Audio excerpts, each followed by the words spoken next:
कर्म का फल निश्चित रूप से भोगना पड़ता है, चाहे हंसकर भोगो या रोकर। कहा गया है अवश्यमेव भोक्तव्यम कृतम कर्म शुभाशुभम। शुभ या अशुभ कर्म का सुख या दुख के रूप में उसका फल निश्चित रूप से मिलता है। एक सज्जन व्यक्ति भ्रमण करने के लिए निकला। आम का मौसम था। बगीचा में देखा बहुत ही सुंदर सुंदर आम लगे हैं। वहां पर गया, चलकर हाथ ऊपर किया, तोड़ करके देखा, हा कितना सुंदर आम है। लिया, मुख में रखा, वैसे ही वहां रक्षक आया, पीठ पर 4 डंडे लगा दिए, जमा दिए। उसके आंख से आंसू निकल गए। अब ये पीठ कहा कि मेरी क्या कसूर थी। देखा आंख ने, चलकर वहां पैर गया, वहां पैर अब तोड़ नहीं सकता, हाथ ने तोड़ा। और फिर उसके बाद पिटाई किसने? पीठ ने खाया। लेकिन बाद में कहा आंसू कहां से निकले? तो आंख से। तो देखा किसने था पहले? आंख ने। तो इसलिए ये कर्म का फल भले ही देर से आए, निश्चित रूप से फल मिलता ही है। एक ऐसे ही एक बैंक में ऑफिसर, कई बार ये मानवीय है, ये फितरत है कि कई बार भूल हो जाती है, त्रुटि हो जाती है।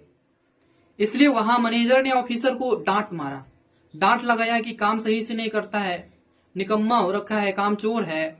ऐसे मतलब कि अलग अलग शब्दावली से उसको ऐसे व्यक्त किया ना, उसको क्रोध आ गया। क्रोध आया, वो अपने घर पर गया। जब घर पर गया तो वो गुस्सा तो वहां पर कर नहीं सकता था बैंक में, क्योंकि करता तो कंप्लेंट ठोक देता, तो फिर उसकी जॉब भी जा सकती थी। इसलिए अपने घर पर गया और गुस्सा में था, क्रोध आ रखा था। गुस्से में पत्नी को 2 थप्पड़ जड़ दिया। अब पत्नी क्या करती कि हाँ वहां से काम करके आए हैं और ये मतलब कुछ बात हुई होगी, इसलिए मुझे थप्पड़ मारा।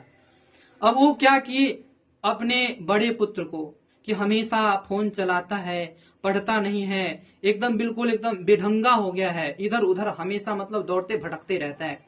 वो भी गुस्से में आई और अपने बड़े बेटे को 2 थप्पड़ जड़ दी। ऐसे ही फिर अब वो जो उसका बड़े बेटा, वो तो कुछ नहीं कर सकता था। कहा माँ सही ही बोल रही है, क्योंकि मैं पढ़ता नहीं हूं, हमेशा आवारागर्दी फोन चलाते रहता हूं। वो अब कहा कि अब क्या करे, उसको भी जोर से क्रोध आया और गया छोटे भाई को, कहा हमेशा खेलते रहता है, काम नहीं करता है, हमेशा माँ मुझे ही कहती है। अब वो अपना गुस्सा छोटे वाला पर उतारा। अब छोटे वाला अब क्या करता, उससे छोटा कोई था नहीं।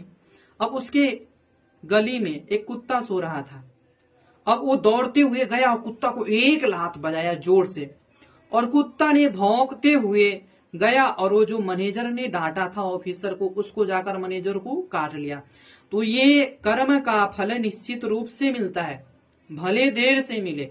अब जैसे कई एक फसल होते हैं जल्दी हो जाते हैं, गेहूं है, धान है, या कोई अगर आम लगाते हैं उसमें फल देर से आता है, और इमली है, जो भी अगर अलग अलग है, सबका अलग अलग अकॉर्डिंग। किसी चीज का तुरंत एकदम फल मिल जाता है, जैसे अगर आग को स्पर्श करे, तुरंत गर्म है, उसका फर्क निश्चित रूप से मिल जाएगा। तो इसलिए कोई भी कर्म करता है, शुभ करो या अशुभ करो, उसका फल निश्चित रूप से मिलता है। अगर गलत काम कर लिए, अशुभ काम कर लिए, चाहे गंगा नहा लो, दान पुण्य कर लो, जप तप करवा लो, यज्ञ करवा लो, हवन करवा लो, कुछ करवा लो, वो खत्म होने वाला नहीं है, उसका फल निश्चित रूप से मिलता। तो इसलिए जितना हो सके ऐसा कर्म करे कि जिसका फल मिले, तो उसको हर्षोल्लास पूर्वक, सुख पूर्वक उसको सहन कर पाओ। ये नहीं कि उसका फल मिले तो विचलित हो जाए और कहें कि नहीं ये तो जीवन बहुत ही बेकार है, अब इसको जीवन को त्याग देते हैं, परित्याग कर देते हैं। तो इसलिए अच्छे कर्म करिए और आनंदित रहिए। धन्यवाद।